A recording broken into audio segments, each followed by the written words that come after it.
시작.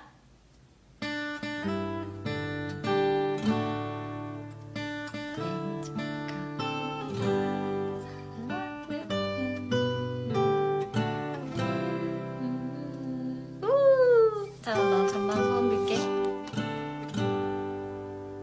좋았어. 늦네. 오케이. 이렇게 볼게. 고마워.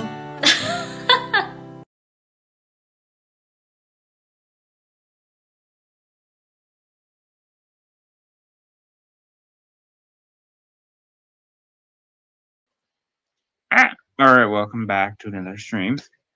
Again, Johnny. Actually, we're gonna do this first.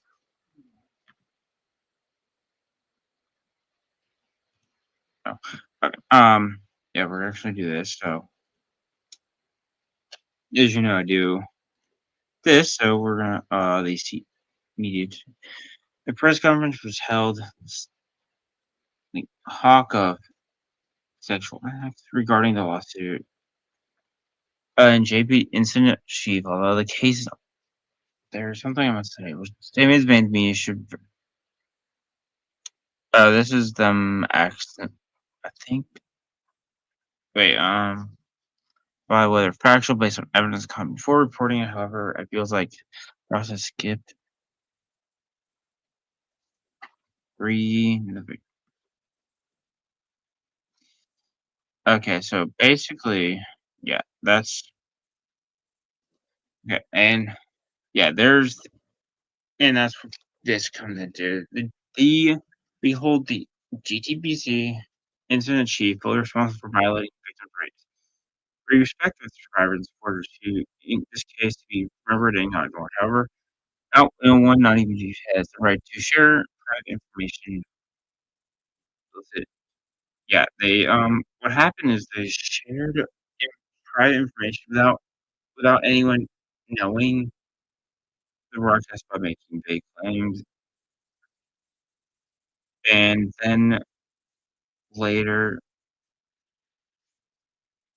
later said there's another victim and kind of overshadowed the original cause of this.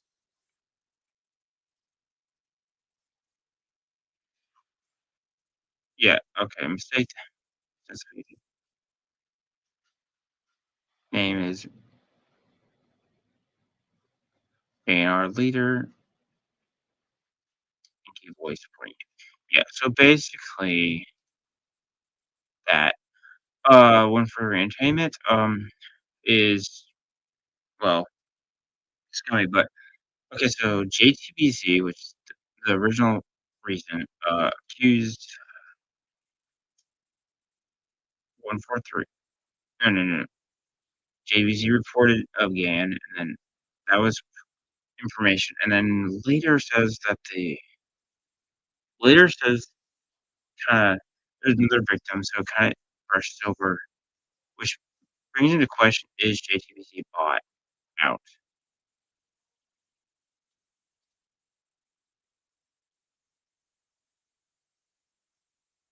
And okay, so now we're gonna actually go watch Johnny Somali now. That's a little update on MADEIN for so now we're gonna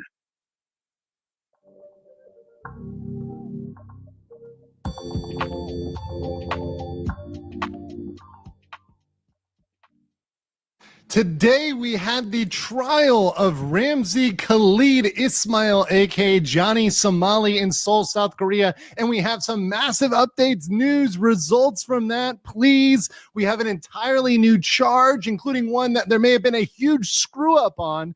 So I have an update even from my live stream, some information to correct and get out there that is brand new for this Fast Facts series, which is a streamlined summary, which I am putting out for all of my live streams. And this is for the huge trial today in Seoul, South Korea. Of course, this is the Legal Mindset. We teach you to be your own judge. I'm Andrew Esquire, American attorney, and I am dedicated to ending nuisance streaming in Asia and all over the world and following the Johnny Somali Ramzi Khalid Ismail trial from start to finish, As from it should beginning be. to sentencing, until this guy is behind bars.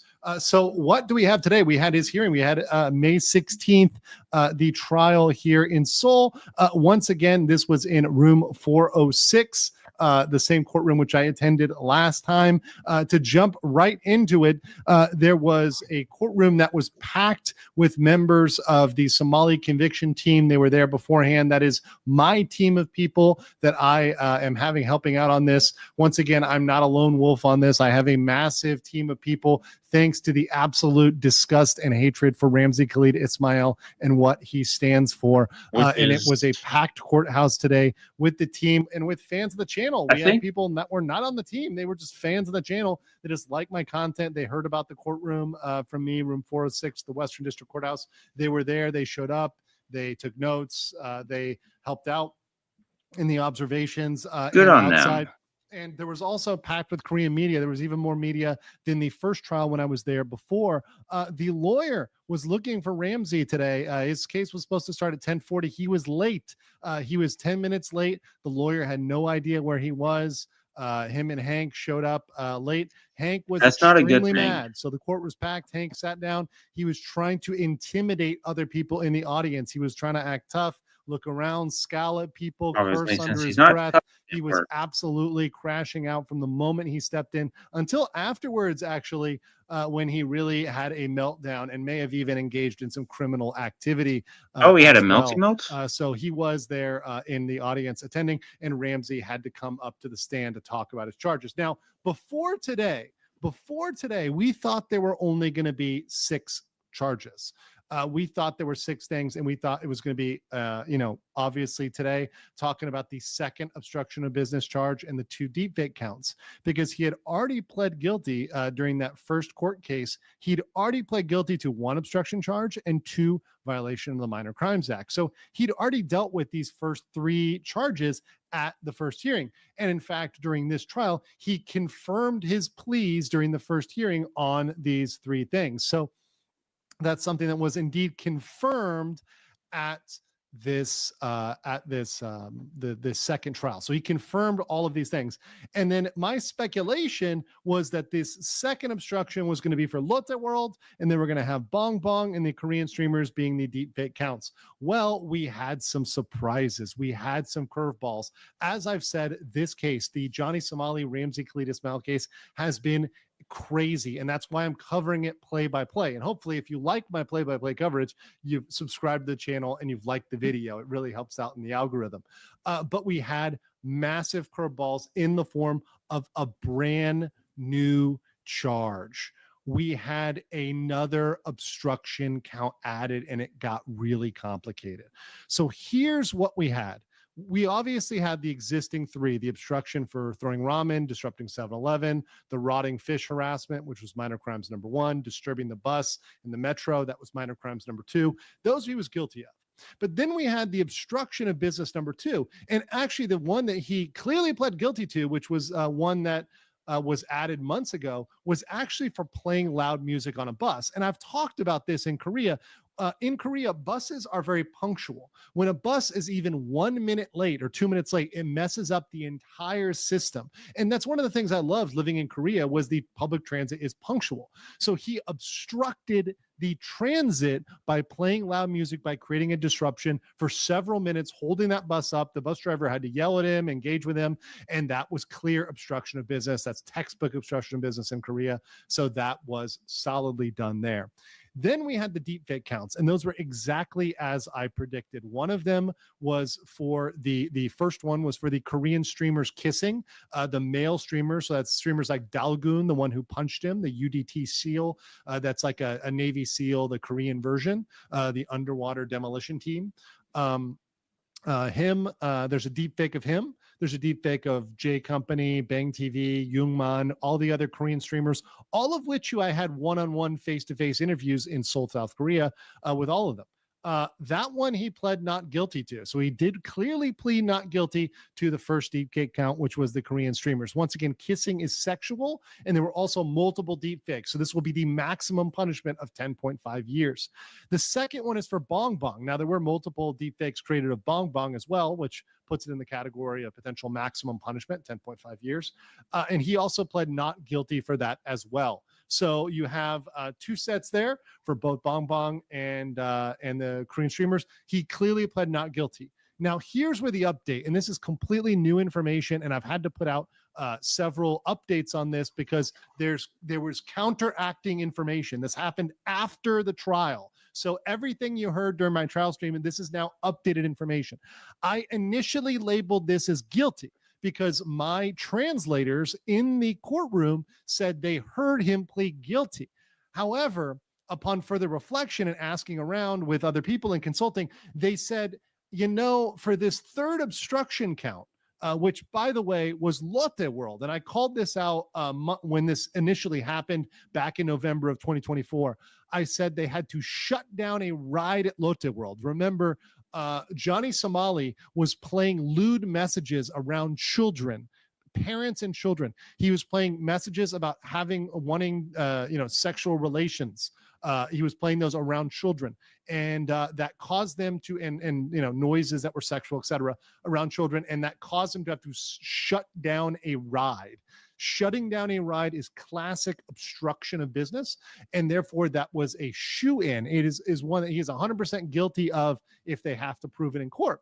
So that one was added as well. Now, what happened was we didn't know about this until today. Why didn't we know about this? Because the way it was bundled in the court record, they had bundled the deepfake together with the obstruction charge.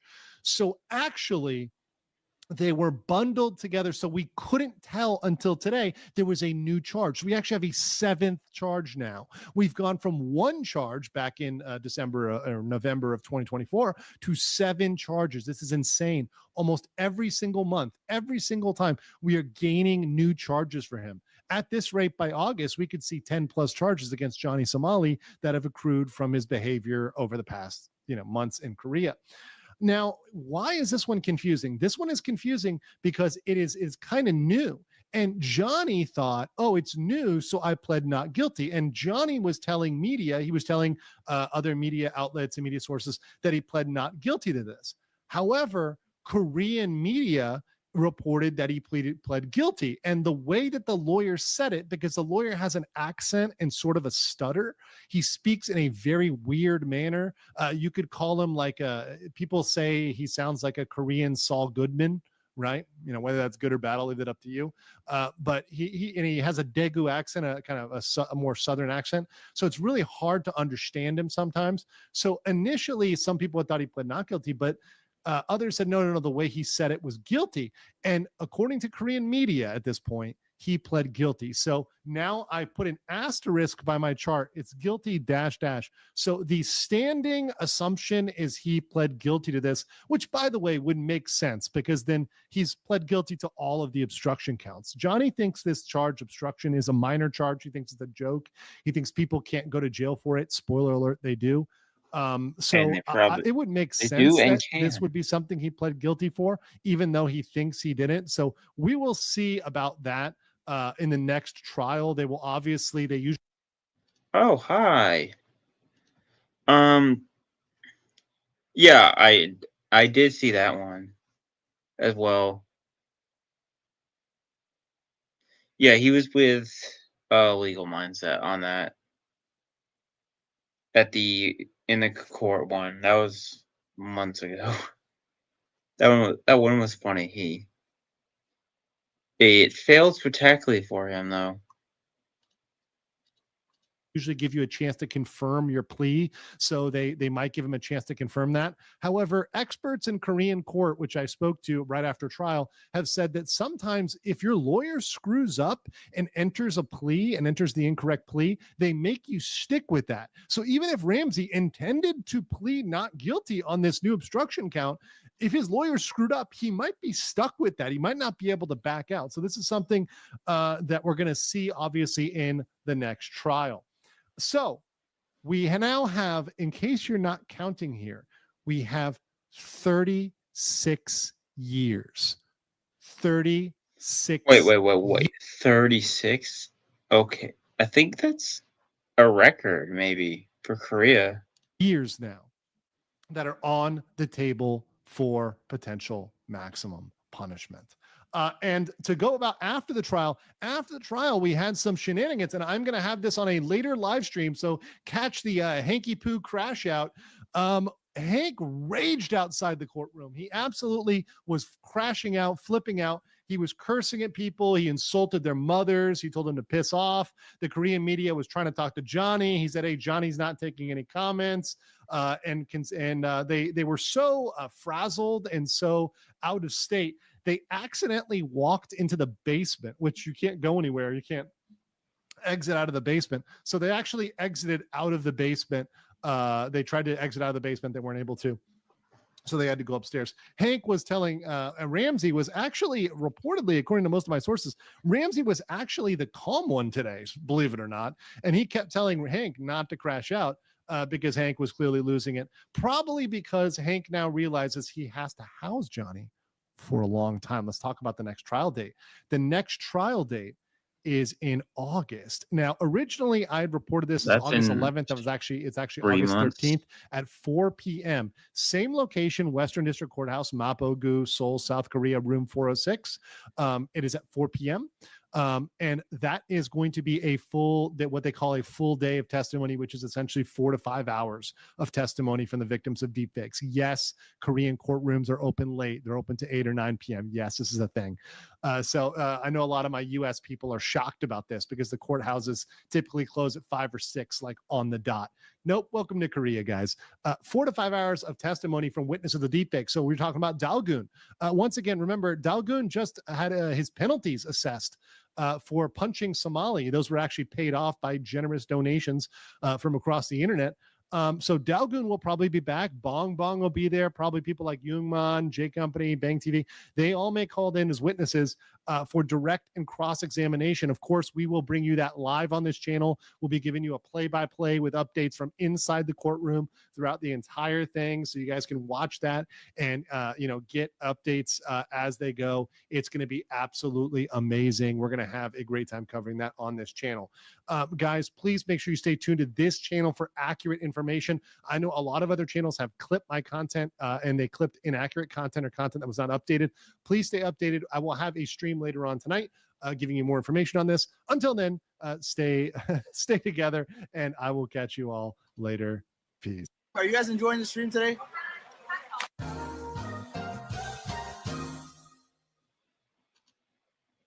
All right, now we go to also everything's linked that I talk about on the stream. And if you're watching on the restream or the rewatch, stream, subscribe if you like K-pop related content and the Johnny Somali 8 Asian drama as well. And comment, I guess. All right, Johnny's stunt, apparently. I wanted a career in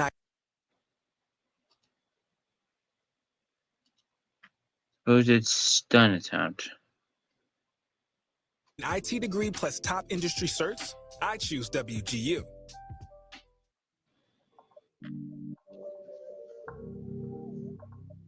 Which we talked about in a video.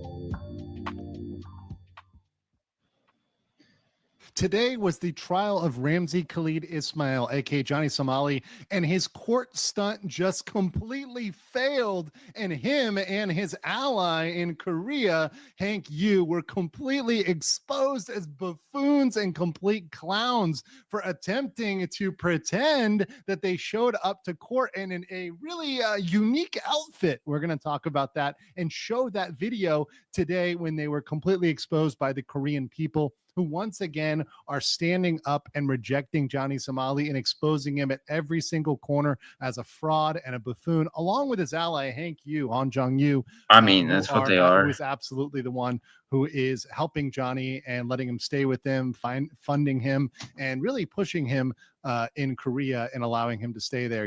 Hank is the only reason why he's there. So today we had the trial, and a lot of crazy stuff happened at the trial. In fact, I did a live stream of the trial, which is up. And there's also a summary, a fast facts version, which you can watch, which gives an abbreviated version, which I would highly suggest you check out. But we had people on my team, my Somali conviction team, that were there, about half a dozen people. And they were observing and watching everything that happened with Johnny Somali and with Hank, who came along with Johnny to the trial today, this morning in Seoul, South Korea, about 10:50 a.m. Seoul, South Korea time. Today on Friday. Now, everything that happened at the trial was crazy enough. We had a new charge that came in. We had a not guilty plea for the deep fakes. We had Hank crashing out. We had the lawyer saying he has no proof of innocence on the counts in which Johnny has pled not guilty. So they have absolutely no proof that he's not guilty. All that stuff is crazy. All that stuff is insane. But the day wasn't done yet because Johnny Somali had promised a court stunt, a prank. And Johnny Somali always tries to pretend that he does things. He tries to pretend by talking tough, but then doesn't actually do things. And he tried to say, hey, I'm going to show up to court in a outrageous outfit. I'm going to show up to court and look ridiculous. And I don't care what the judge says because I'm Johnny Somali, I'm Ramsey, and I do whatever I want. I'm some big badass. Well, he didn't do that. He showed up in just a plain black shirt. He wasn't even wearing the MAGA hat. He didn't put on that red hat until he got outside the courtroom. It was just for, outside the building, really. It was just for him to pretend, him to flex, and him to get those media shots of him in the hat. He actually didn't wear that in the courtroom. And because, once again, he is scared of the judge. He is indeed legitimately scared, I think, of contempt of court now because he knows that's something he can be hit with, and it does carry severe penalties. I think he realizes the severity of the case. In a very specific outfit, and he didn't show up in that outfit. However, there are many Koreans that are paying attention to Johnny and Hank, and in fact, there are some that live in buildings right next to them. In fact, there are folks that live in the building right across from Johnny and Hank, right across from Hank's apartment, and they caught on candid camera after the trial hearing Johnny Somali in a very peculiar outfit. I have posted this video on my X, and of course you're free to use that, whether you clip it from here or use it on my X account. But here is Johnny Somali, and I'm going to rewind this here, in a very specific outfit, and you can see Hank, Hanky Poo right there, filming him. Let's play this here.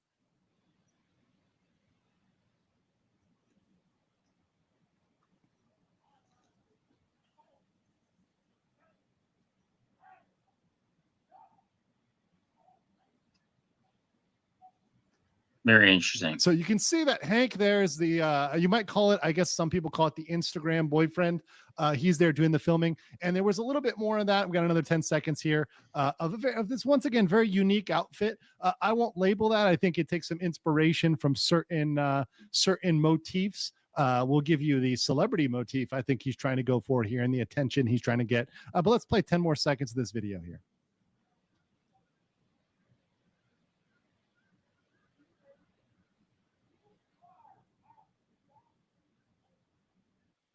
So you can see he's got this outfit on, this cosplay. Hank is filming him. Now, he had said he was going to come to court. And the reason why I think he filmed this against the wall is because his narrative was going to be, oh, I showed up to court in this. And, oh, this is all fake news. And, look at me. I'm some cool guy because I showed up to court in this outfit. When in fact, no, he just wore it on Hank's roof alone with only Hank there with him, standing and recording him and, checking out that outfit. I think he wanted to get some clout from that and some attention from that and try to have some counter narrative, but indeed he was completely exposed here as just doing it alone on a roof. And of course, I think the inspiration, I think the attention he's trying to get, this is some speculation here, is of course Kanye. You can see, Kanye's video here. I'll play like a couple seconds of it.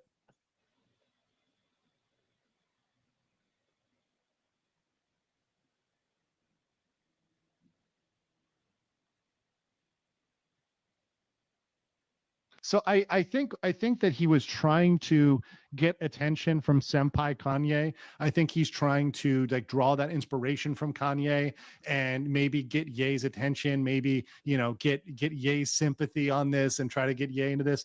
I am highly doubting that Kanye West gives a hoot about Johnny Somali, or that he's going to get the attention that he thinks. In fact, it's just going to be us, I think, on this channel liking this video if you like us exposing and making fun of him and telling what he really looks like. I mean, most of the time, I think Hank looks like a worm from MIB, but I mean, that's my personal opinion. I mean, what do you guys think? Johnny looks like the worm from MIB based on his kind of body physiology. But that's what I think. I think it's ridiculous. I think it's hilarious that we expose that he didn't show up to court like this. It's him alone on the roof. It's a complete fail. All of his attempts, like his legal attempts and like Hank's attempt to be his lawyer, it continues to fail for Johnny Somali as things get worse for him in South Korea. Until next time, guys. Are you guys enjoying the stream today?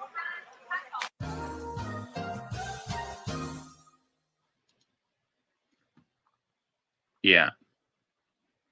Okay, we're going to save that till the end. So My Spectrum services help simplify.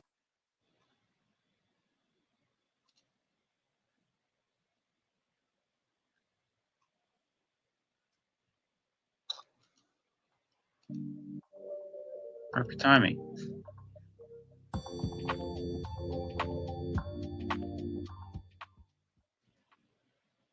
It has gotten much worse for Ramzi Khalid Ismail, aka Johnny Somali. I'm here today, Legal Mindset, American attorney over here in Asia. And this is, of course, the channel where we teach you to be your own judge. It has gotten so much worse for Johnny Somali today. And we have some post-trial updates that I wanted to give you some fresh information, up-to-date information on the case, the latest, the greatest, all of the information here as this thing develops. Because this case of Ramzi Khalid Ismail, Johnny Somali, it changes day to day, minute to minute. There's always more information on this, updates, commentary from people inside of Korea, from lawyers, people with experience in the legal system that I want to bring to you fresh and accurate. So you have the best information on this, which is the wildest case I have ever covered.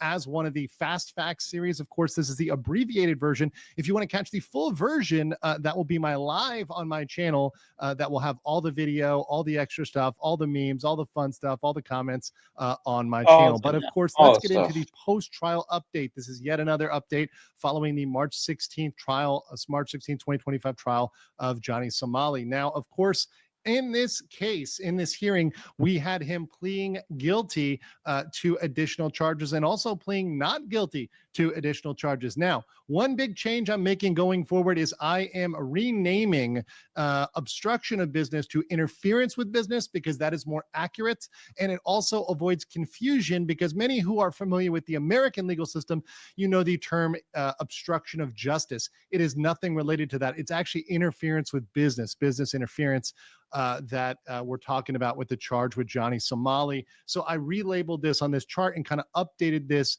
with the latest and greatest information. So the first three counts, we already had information from the first hearing, the hearing that I was at months ago.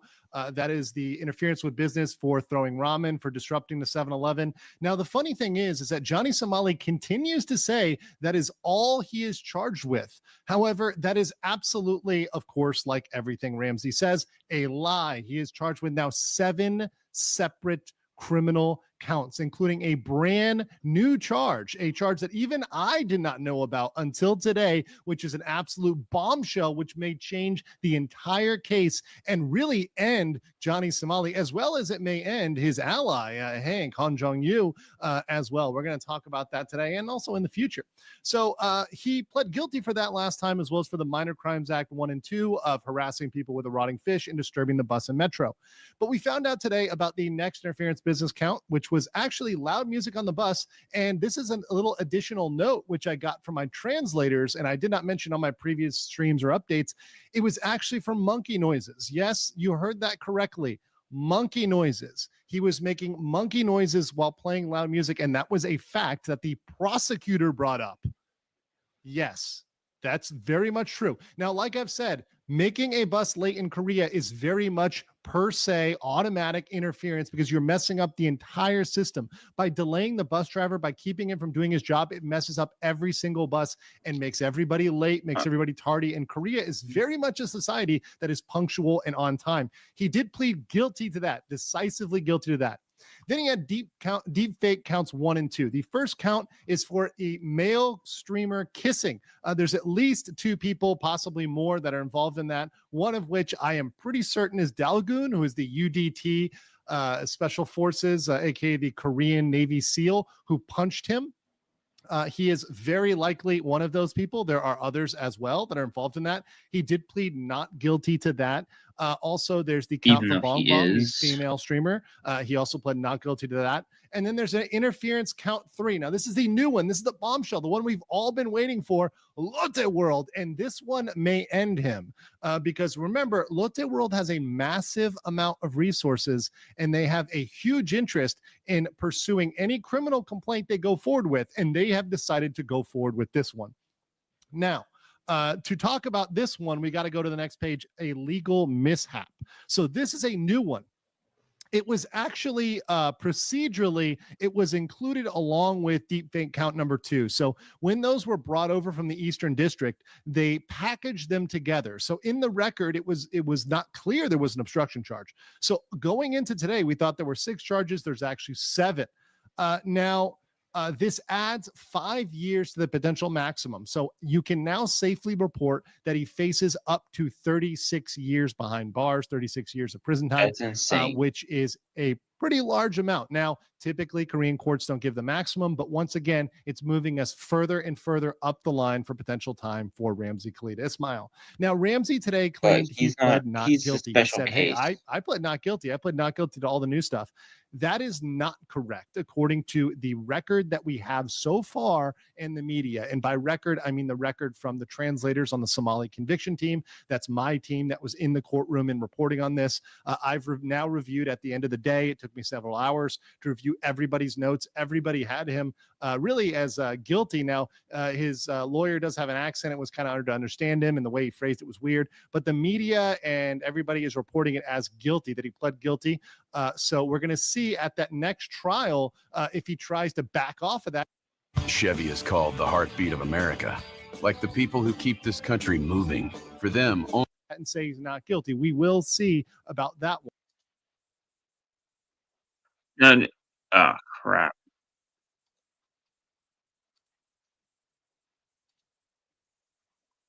Of a ride being shut down.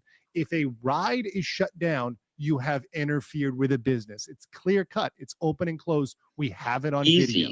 There's no debating that. There's no opting that. Because of his actions, but for his actions, that's causality in the legal term, that ride would not be shut down. So there's pretty much no defense. So even if he does plead not guilty, it'll kind of just be an annoyance, really, because, you know, he's clearly guilty of this. There's really no way around it. Now, there is something about the legal strategy, and this kind of segues in because, you know, perhaps it was a misspeak on part of the lawyer, perhaps it was some confusion, and there is a new private attorney that took over Ramsey's case a week ago. There's no more public defender. Now, there's nothing to indicate any sort of inexperience on the part of this lawyer. In fact, he's kind of handled this in a normal way. He filed a defense motion 2 days ago. Now, at that point, he had not seen the full trial record. Now, that's not to say that's abnormal. I had some time speaking today with somebody who has experience in the Korean system, a lawyer who has experience in the Korean system, and they let me know it's very normal, in fact, to file just a defense motion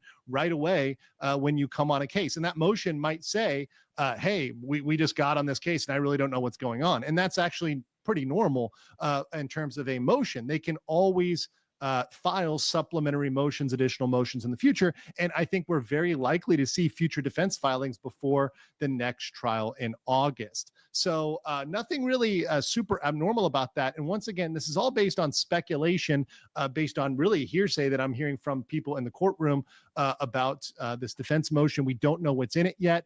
Of course, I'm just a simple country lawyer, a simple Florida lawyer, observing a foreign system from Thailand, right? So I'm observing Korea from Thailand. I'm not a Korean lawyer. I'm not in the Korean system, but it just seems very interesting about that motion. So we're going to see where that's going, and we're going to see if there's any additional filings.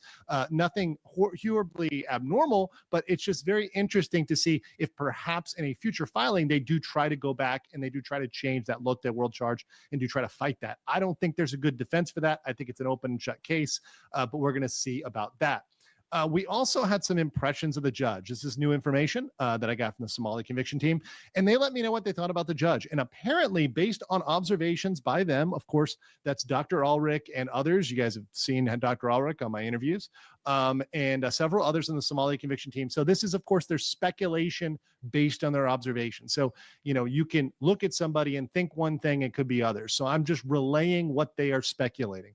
But according to them, who were in the courtroom today, the judge seemed in disbelief over the not guilty plea. So he did not seem happy over that. He seemed like he was expecting Johnny just to plead guilty.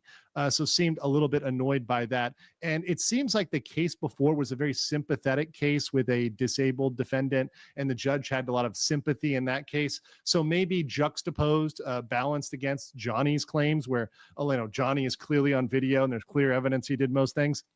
The judge was not having a good day, perhaps, and in light of what was going on, might have been kind of annoyed. He also seemed annoyed over the unsigned paperwork. The filing that was made by the lawyer was unsigned. He seemed annoyed over that. Now, that's a minor procedural mistake. It's not going to mess anything up in the case. He just seemed like he was pretty annoyed today.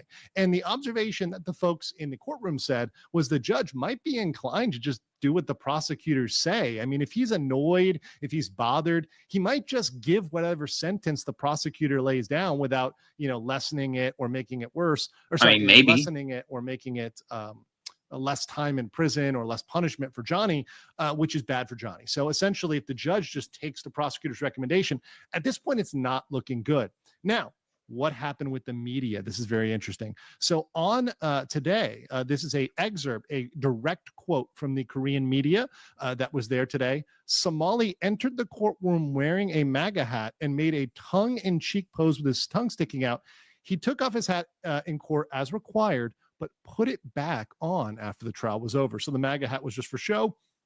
He took it off and put it back on.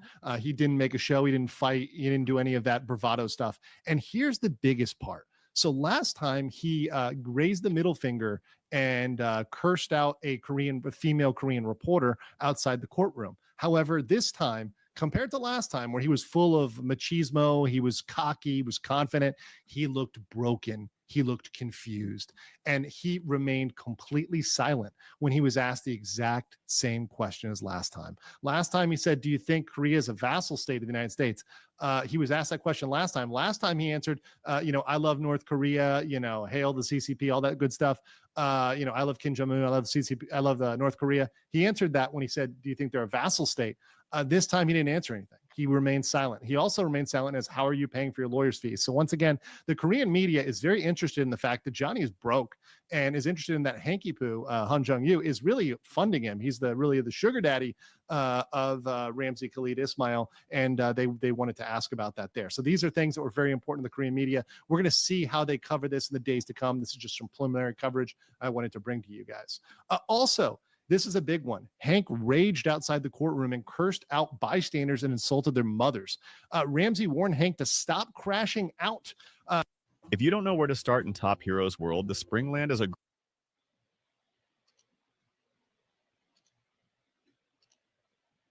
level enemies and villages.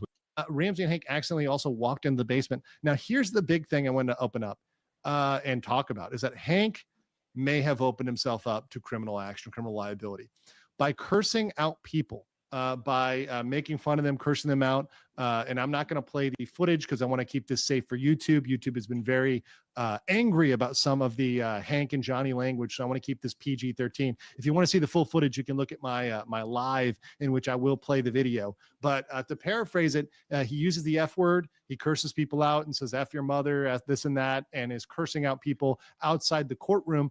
In Korea, insult is indeed a criminal act. And because this was outside of the courtroom, that could be contempt of court. So anybody who was there in court, whether that's a journalist or a bystander or a foreigner, it doesn't matter.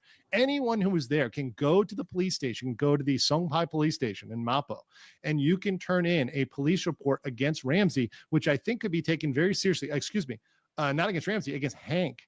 against Hank. Now, Hank has previously been very careful about keeping himself out of criminal trouble, but he may have opened himself up here, and this would be a big change in the case to get Hank added on with some criminal action for insult, which once again in Korea is a criminal act. So that may be some good news in prosecuting Hank if someone decides to come forward and do a police report on that. Also, I want to put out here that the next trial date, there's some updates on this information in the Western Courthouse, Seoul, South Korea, room 406, August 13th, 4 p.m. Now, we had some updates. So we previously thought there were going to be 4 witnesses, and there may be 4 witnesses, but we're not sure. So if there's only one witness, we could see his trial at 4 p.m. go for about 90 minutes. Now, if there's many witnesses, 3, 4, 5, whatever, it's going to go to 4 or 5 hours. So I'd previously said 4 to 5 hours. We may have as short as 90, as long as 4 to 5. They'll be direct, they'll be cross. And the difference is, will it just be Bong Bong? We are almost 100% certain that Bong Bong will be testifying at the next court case. But if it's just Bong Bong, probably 90 minutes, probably a short day. However, if the other deepfake victims show up, Dalgoon, the other Korean streamers, it's something that could go on for 4 to 5 hours. So it's something that could go on pretty long. The other thing, which is very interesting, which I want to bring up and which came up afterwards, was some of Johnny's shenanigans. In case you guys haven't had a chance to check this out, of course, I did a separate video on this, and you can check this out at your leisure. But of course, Johnny was doing some cosplay afterwards. Now, he had said he was going to do this on his court date, that he was going to come dressed like this, but he decided to wear this black hood. It has come out that he is clearly trying to look like Kanye West in his kind of get up here. He was, you can see him here with Hank, who's acting as his Instagram boyfriend, recording him and making some video there. Now, I cannot play Johnny's video. Johnny did put out his video on this because it contains extreme racism. It contains hateful remarks towards various races. But this was his court gimmick, which absolutely 100% failed, because he was trying to pretend that this is something he was going to do at court. But indeed, he did not do this at court. This did not happen at all. And this is something that just looked embarrassing, because it's really 2 men alone on a roof doing cosplay, which is absolutely ridiculous. We will have more updates for you as we go. The biggest one of which is how the Lotte World charges may result in action even in the United States, which could end Ramsey forever. We'll get to that on a future stream. Make sure to like this video, and I'll catch. Are you guys enjoying the stream today?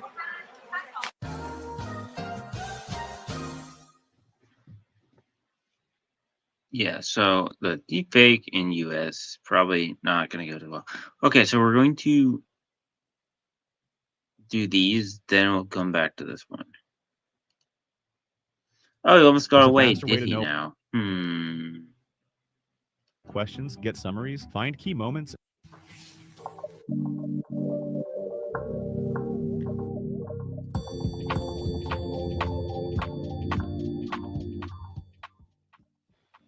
We now have news on how Johnny Somali almost got away. Of course, this is a legal mindset where we teach you to be your own judge. I'm Andrew Esquire, American attorney living over here in Asia and dedicated to the lockup of Johnny Somali and tracking every step of the legal process towards his conviction.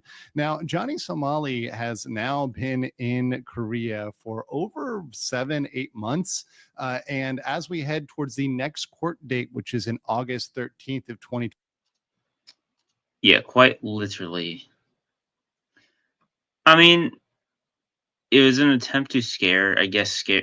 It's like, oh, I'll look like Kanye, or I'll try to scare Korean court. I mean, he pretended he was going to go to court wearing that, but obviously he didn't. Yeah, I mean, right now he's 36 years already, so it was just a attempt to, I don't know what it was. I don't know what his plan was with that outfit, but clearly it didn't work. Let's just say that. 25, it seems like he is headed to be in Korea for over a year, possibly more, and that's not counting any time behind bars. But this saga all began with him streaming last year in 2024 with a partner, Gino. And Gino was very fortunate to escape Korea, to get out of Korea before charges were placed against him as well, because he was an accomplice, he was a cameraman, and there was a lot of heat on him. But we finally have a full story in which he is on the phone with a caller and goes through this story on how close it really came to him being arrested himself, and also how Johnny was a mere day away from really possibly getting out of Korea and escaping, and only because Johnny Somali refuses to listen, and he's doubled down on his bad behavior, doubled down on getting the maximum amount of clout that has dug him in this deep and continues to bury him in South Korea in legal trouble. So without further ado, we're going to go over here and take a look at this clip. I will give some credit to 15 Minutes of Shame for censoring this. There are a lot of bad words that Johnny usually says, so those are censored out. So I would thank them for that. Let's play the clip. There's no way these Koreans found the hotel while I'm still here, bro. I'm like, God, no, please don't let this shit happen to me, bro. So I'm like, please don't let this shit happen to me, bro. So okay, so the owner texting Johnny, and Johnny's like, Johnny. Now, for some context, this is the point at which, back in 2024, in which they are being hunted both by authorities who are looking for them and by Korean streamers, like all the streamers I interviewed, Dalgoon, J Company, Bang TV, all those guys were looking for them, to find them, to locate them, to also to really assist law enforcement in knowing where they can find them, to serve them with charges and give them papers. So this is a point at which they were really being hunted in Korea. The golden goblin hunt was at its peak. He's texting the owner. He's like, bro, don't worry about it. Don't worry about it. Just tell him you don't know me. You don't know me. You don't know who I am. And thank God the owner of the hotel was so cool, because the owner of the hotel, he was like telling I was calling, basically like, I can't disclose private information about who lives in my, who's staying in my hotel or this and that. So just to be fair, that is pretty standard. Most hotels, Airbnbs, etc., will not disclose personal information who's staying. There's usually a lot of liability regarding that if you disclose that for a number of reasons. So while this may have been lucky for them, I don't think that was anything that was necessarily too far from the norm for what the practice is for hotels, Airbnbs, etc. You know what I'm saying? I'm thankful that we had a cool ass hotel owner or Airbnb owner, because if that's not cool like that, and he's like, yeah, that nigga Johnny Somali here, we would have been cooked that night, bro. It was a bit, the Korean nigga running through the mother hotel looking for her ass. So, you know what I'm saying? So that next morning, I hopped straight in a taxi. I went straight to the airport. You know what I'm saying? I had on a mask. I had on a beanie. Couldn't nobody knew. I had on a mask. I had on a beanie. I was not playing that shit. I'm like making it out this bitch. I don't know. Now, to be clear, and this is something I want to bring up here as a good point, the mask and beanie may help you from the general public, but that would not save you from immigration. Korea has an integrated facial scan system. You scan in, scan out, they got your photo. So if he was actually up on charges and had the same travel ban that Johnny had, if Gino had that same travel ban, and once again, Gino here was his cameraman, if he had that same ban that Johnny had, he would not get past immigration. He would not make it, because he's got to take off that beanie, get that facial scan to get out there. They're going to check his ID, and he would not get anywhere. So the mask and the beanie, while they might protect you from the general public, is going to do zero in regards to getting past a national border, particularly in Korea. So yeah, I got on my flight. I left, and then pretty much after that, the day after I left, that's when the Korean Johnny Hotel. And I told him, sweating in the departures, oh my God, I was sweating. Yeah, and let me pull back here. That's all the charges we have now. Yeah. So Johnny narrowly avoided, at least now we're up to 7. We started with 1, remember? We started with 1 charge. We're up to 7. He almost got away with it. Almost got away with 7. And once again, we've got a lot of time till August. I fully expect another charge or 2 or 3 to trickle in against Johnny. As we go towards August, we have plenty of time for that. He almost got out of all of this time.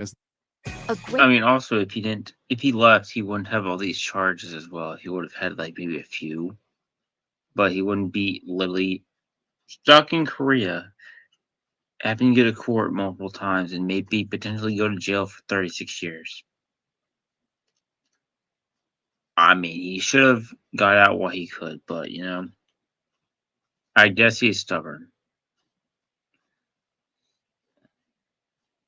For them, only a Isn't that kind of crazy? God, I was sweating in the apartment. I was hiding. Kid you not, I was hiding in the bathroom. I was hiding in the airport bathroom for like 30. As a correction, this was clipped before I updated this. This is actually incorrect. It's actually August 13th at 4 p.m. This was clipped from a little too earlier. Because they see me while I'm waiting for my departure. I kid you not, bro. I mean, I'm not finna do shit in the airport. Like, let's be real. And then I stayed in Osaka for like 2 weeks. I think like 2 weeks, and then I went back to America. And once again, this is one of the reasons why you need to stop these people at the border. Japan had every reason, especially as a affiliate, associate, accomplice of Johnny Somali, to deny him out of Japan, to bounce him out of Japan, to keep him out of Japan.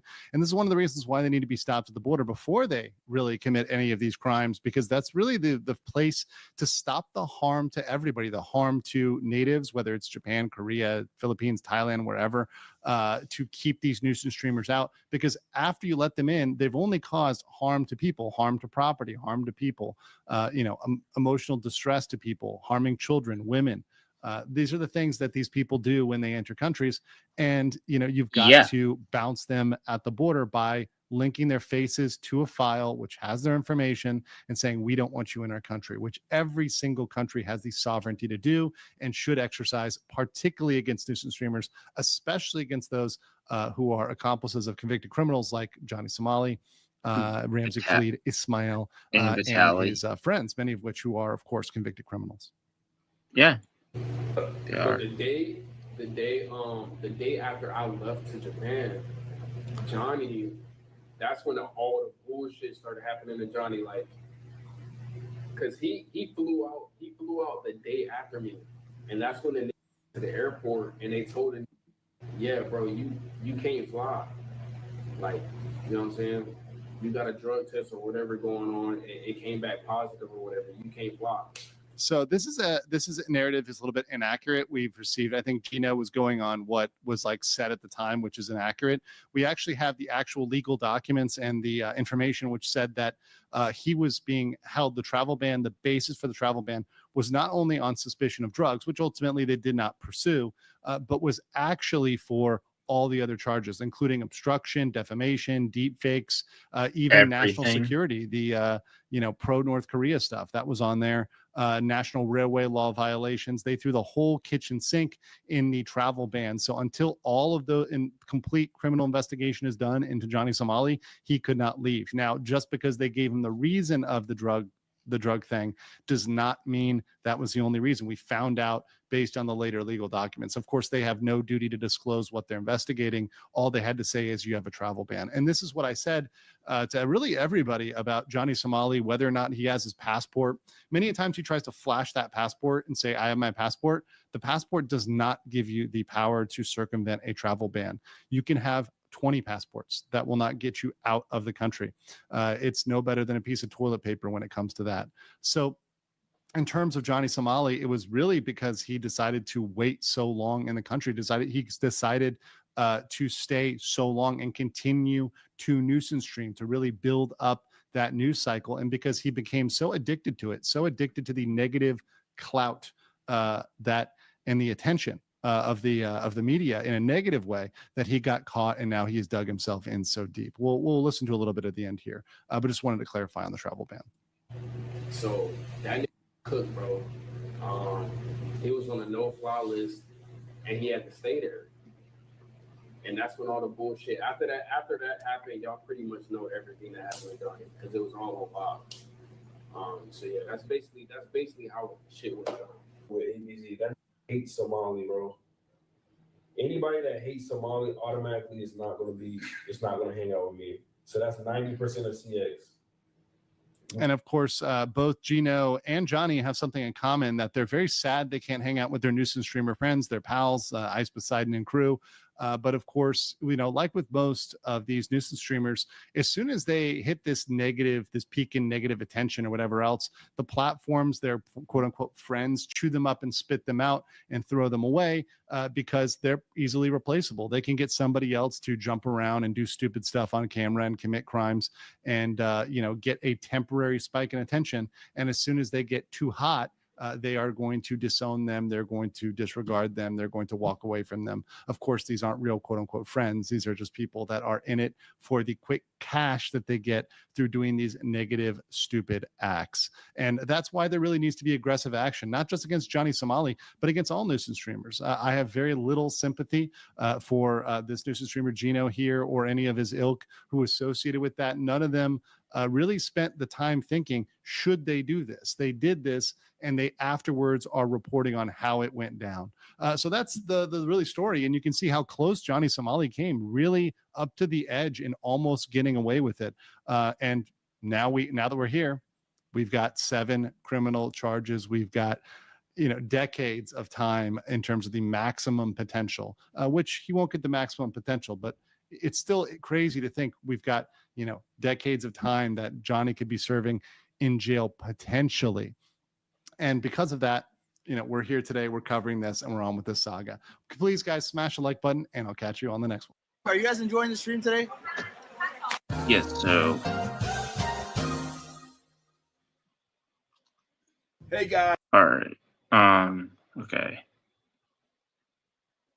His best defense. Here we go. Esquire, American attorney living over here in Asia, and this is a legal mindset where we teach you to be your own judge. Well, we're just going to get right into it on this Fast Facts series. I hope you've been enjoying this. If you do enjoy the Fast Facts, make sure to like this video and also leave a comment that you still appreciate these videos. Also, I want to know, will you object if some of them are a little bit longer? I am trying to keep them around 10 to 20 minutes, but I've had some people say I should go a little bit longer, maybe 25 or 30 minutes. What would you think about one of these series if it goes maybe 30 minutes? Is that too long? Is that no longer Fast Facts? Just let me know in the comments below. But let's get started right here with the defense. And this is, of course, a thing I brought up today. As a prelude, a kind of funny thing to bring up. Today, Ramsey and Hank in the Discord made some deep fakes of Ramsey and Hank kissing.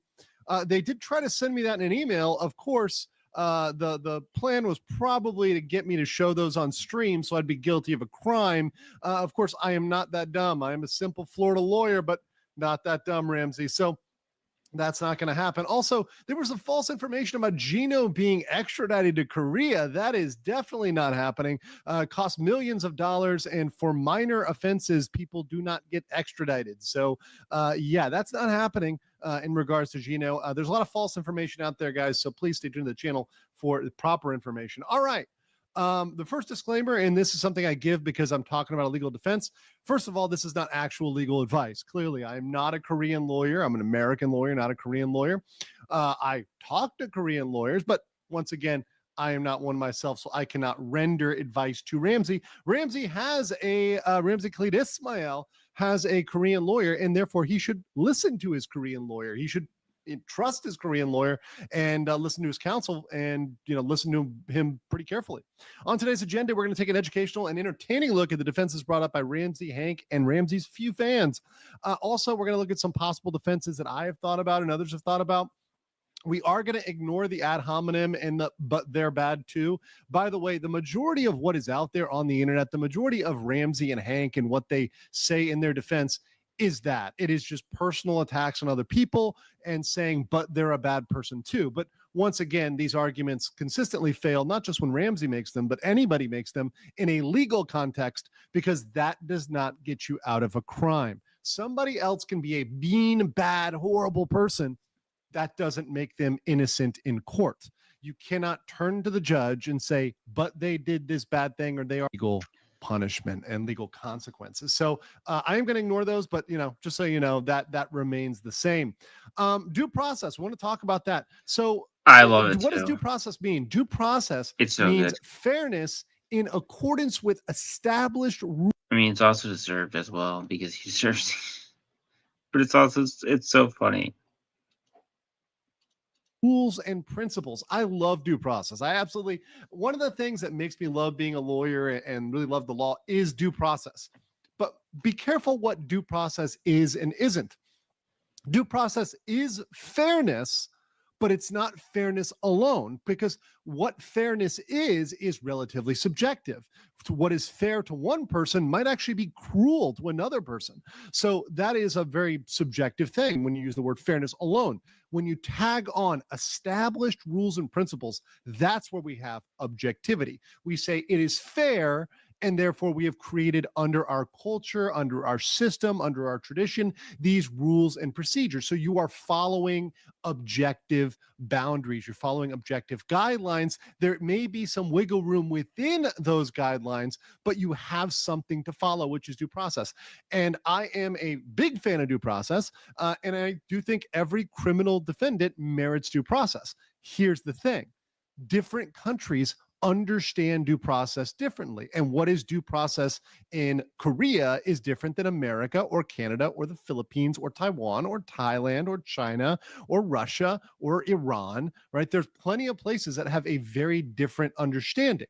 And if you have a problem with another country's understanding of due process, I would recommend you do not visit. You certainly don't live there, but definitely don't visit. If you don't think it is fair and you don't think the rules and processes are fair in a country, do not go.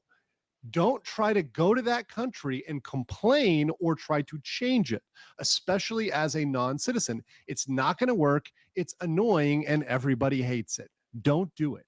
Follow their customs. Follow their procedures when you're there. And then when you get home, when you get back to your own country, you can embrace your own version of due process. And once again, no country is necessarily the best and no country is necessarily right or wrong. We've talked about the Vitali case, and this is obviously another nuisance streamer here. This is a moment at which he was trying to speak up at a press conference, but he had no right to speak. There was no, right for him to make a statement on a press conference. So Ramula over there, who's got his hand up, is like, hey, be quiet. Like, you don't get to speak now. You don't get to talk. That's not your right. Your right is, the rights that will be held under Filipino law, and you'll get your day in court. That may be 2 to 3 years from now, but hey, that's what you get when you come to the Philippines. This is a due process that normal Filipinos and Filipinas have. So some dungeon entrances in Top Heroes are super sneaky. At Sentry Tower, you go to a country and you commit crimes, you do need to expect to follow their version of due process. So let's continue here. And I want to give an update on this chart. Now, really, I want to update on the one thing I am bringing some attention to, and that is obstruction of business count 3. So I have changed this one. I now have it in orange as not guilty. Let me explain real quick. Okay. So upon further review of even more articles in the Korean media, we have about a 60-40 split, where 60% of the articles say he pled guilty to the third obstruction charge, that is Lotte World, related to Lotte World. But there's 40% that say pled not guilty. And Ramsey himself says he pled not guilty. So out of fairness, and let nobody say I am not fair when it comes to applying the procedure and the process, let's give the benefit of the doubt and let's put not guilty, because presumptively let's even think that Ramsey gets his way and it's not guilty, and they don't hold him to a guilty plea. Like, they don't force him to stick with a guilty plea, even though he wanted to plead not guilty. Let's presume that he is going to plead not guilty for the time being. So today we are going to focus on the charges that he has pled not guilty to. He has no defense when he's pled guilty. He's guilty of all the things he's pled guilty for, which is 2 counts of obstruction, 1 for the 7-Eleven, 1 for disrupting the bus, for making monkey noises. Once again, probably the first time in Korean legal history that you have monkey noises and twerking as well in the legal record. You've also got him pleading guilty to the Minor Crimes Act 1 and 2. So those are in the book. So there's no really defense for that. So we're not going to focus on that. So today we're going to focus on the deep fakes and also the Lotte World charge, assuming that he actually pled not guilty to that, and he's going to get a chance to fight back against that charge. So let's move forward with that presumption. Now, with Lotte World, Ramsey's argument regarding Lotte World seems to, and once again, I don't watch all of his streams. I kind of get this second and third hand sometimes, but basically the coherent information that I've gotten and gathered from the madness of the Cabbage Boy is that he thinks that it's text to speech, and he's centering around the fact that he does not explicitly control text to speech, that he cannot be the one, he cannot control what comes out of that. That seems to be his defense. That was his defense for the child sexual harassment charge, which was dropped due to insufficient evidence at that point. Of course, we're going to try to get that thing revived. But that might be more relevant for that charge that was dropped, the child sexual harassment charge. But this isn't a child sexual harassment charge. This is an obstruction of business charge, which is quite different. We're going to get into that. Ramsey also argues that because he can't control it, he can't be held culpable, right? So I can't be held responsible. I can't be held culpable because I can't control it. Okay, let's look at the actual statute here, which will quickly prove this wrong and kind of defeat this defense, this really non-defense defense. First of all, what is obstruction of business? Well, this is from the Korean statutes. A person who interferes with business of another by the method of Article 3132, and we have those methods below, or by the threat of force, shall be punished by imprisonment for not more than 5 years or by a fine not exceeding 15 million won. So interfering with the business by a method stated below or by threat of force. So what methods are there? There's threat of force. Of course, we talk about that. And that can be intimidation as well. So it doesn't have to be violence. It can say like, hey, I'm going to do X, Y, Z, or it can just be intimidating somebody in a broader sense. It can be spreading false information. It can also be just disrupting normal operations, blocking access, or otherwise interfering with the smooth functioning of a business. And that's where Ramsey is dead to rights. He interrupted the normal, smooth operations, the smooth functioning of Lotte World when that ride closed. Beyond that, he had security that had to come down there. That is not normal. When security has to be called, that is not the normal operation of the business. You have now done something disruptive and abnormal to the business. So per se, he's done that regardless of whether or not the text to speech was controlled. Just the fact that he's there and was causing a disruption and, that was attributable to him, that is enough. That is enough. It does not need to be more than that. The operations were interrupted. Boom. Now, Lotte World was clearly interrupted. We saw that in a video. We also see the security show up and Ramsey flee while he's yelling that he is bipolar or autistic, which once again, he is not. Also, whether or not he can control the TTS is irrelevant indeed. And the last part is that the courts don't like split pleas. They don't like when you plea part guilty and part not guilty. And this is especially true here with obstruction because he's pled guilty to 2 obstruction charges, including one of which the count number 2, where this is based on him playing music and being disruptive and using text to speech. So he's already admitted in another count. He's already pled guilty, which says, yes, I acknowledge that I am guilty. And yes, I acknowledge it is disruptive to play text to speech and music and make monkey noises on the train, right? That's all disruptive. So you've already acknowledged that text to speech is obstruction. You've literally admitted to that. So it is kind of mind-boggling why you would try to say you're not guilty of making a disruption under the same circumstances, just in a different location. So it's not okay on a bus, but it's okay in Lotte World. You're going to have to make that argument to a judge. I don't think the judge is going to buy that. Once again, that's my 2 cents on that one. All right, now the deepfakes. So Hank Ramsey and Ramsey's lawyer all deeply dislike the deepfake law. They don't like the law itself. They think it's unfair. And we'll get to that because there might be a point there. There are multiple deepfakes in evidence, and there will be a victim testimony as the deepfake in August 13th. Ramsey's defense for the deepfakes. Chevy is called the heartbeat of America. The deepfake arguments. That's honestly going to be a wild one. Dependable. Largely follows one of 4 bullet points. Number 1, it wasn't me. What I call the Shaggy defense. It wasn't me.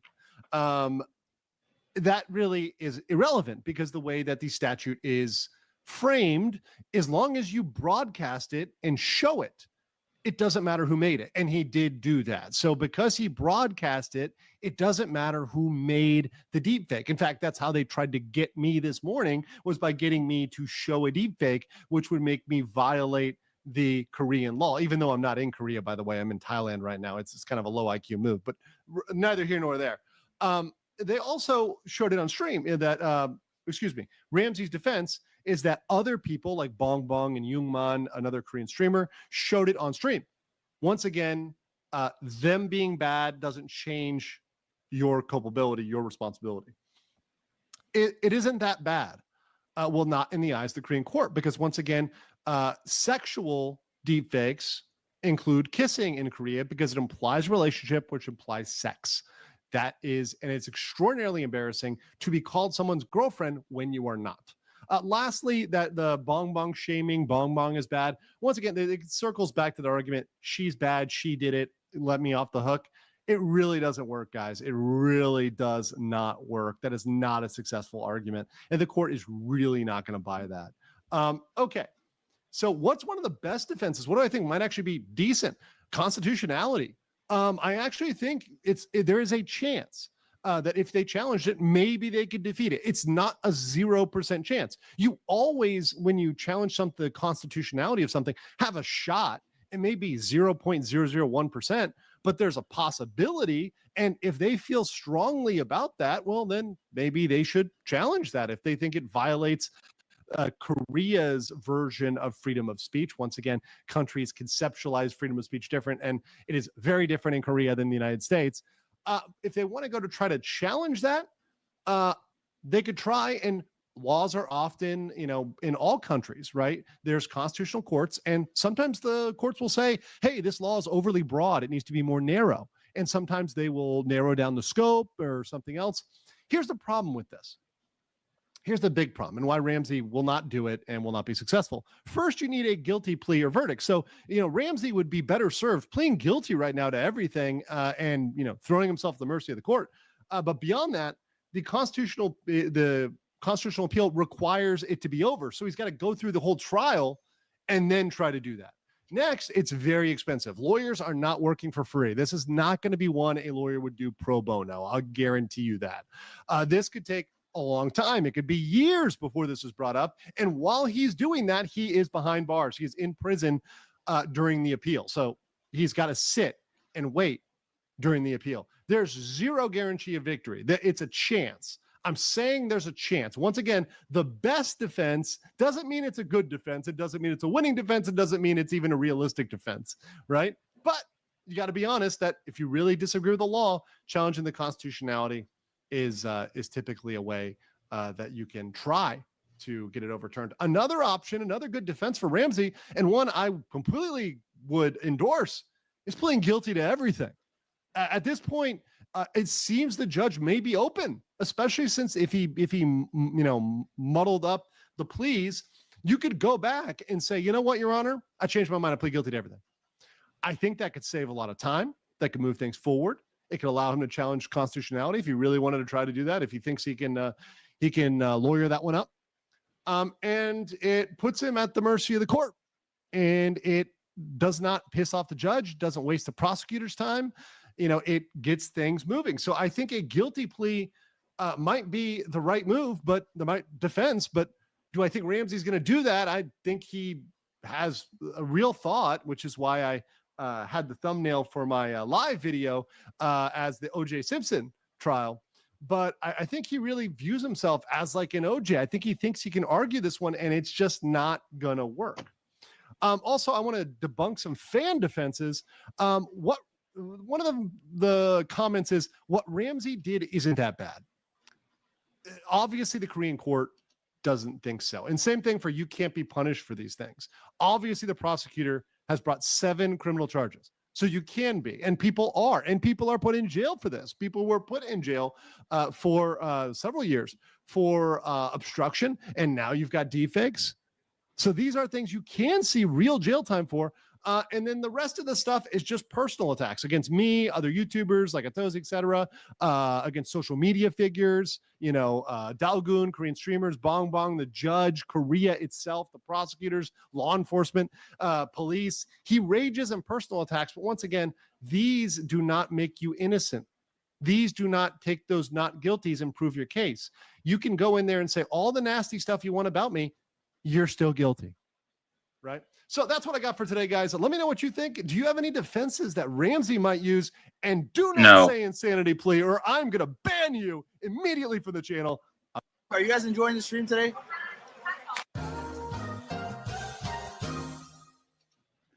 Yes, insanity. I think I'm going to talk about these next week, actually. So these,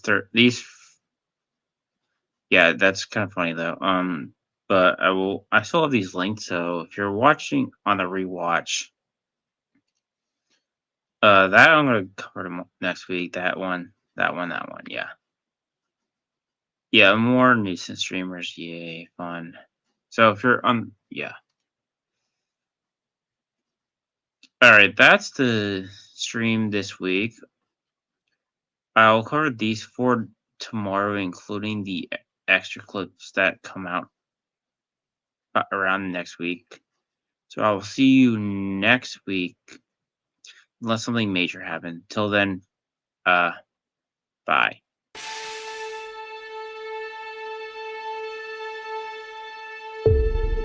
Welcome to the Blizzard Arena. And the quest for a champion begins today. The anticipation has been building, and it is finally time. We are live. Are you ready?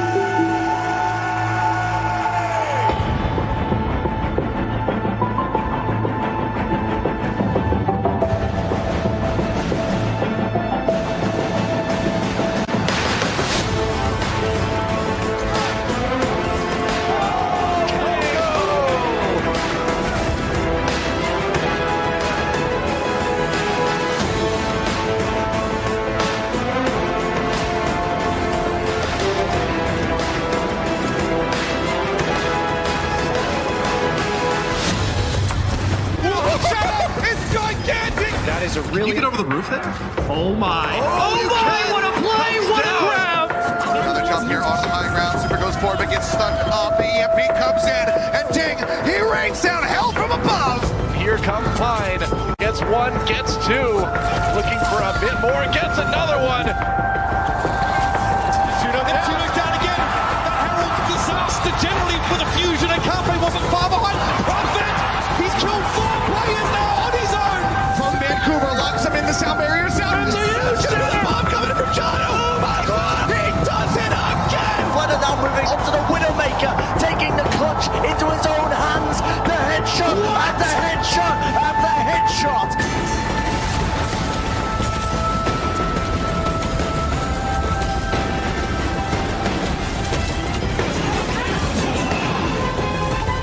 Okay, I like this for the Gladiators. We're going to try and circle around. I'm going to call this the merry-go-round because it makes me laugh. Makes me happy, and Sean Paul switches to the Widowmaker at just the right time.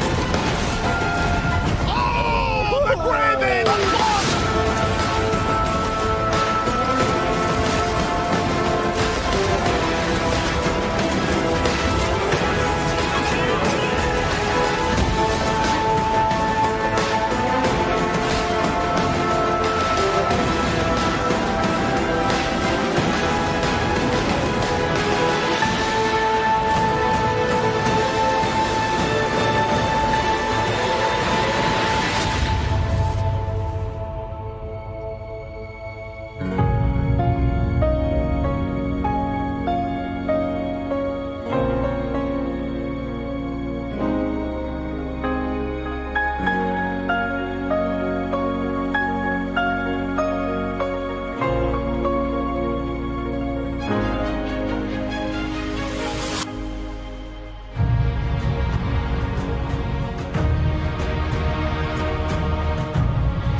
facing into one. Oh my word!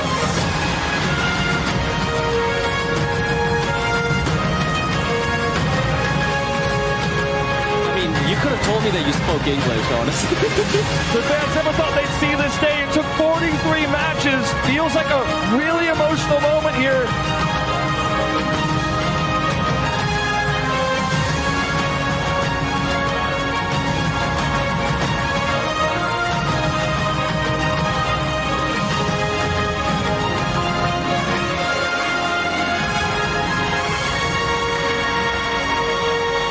Sorry.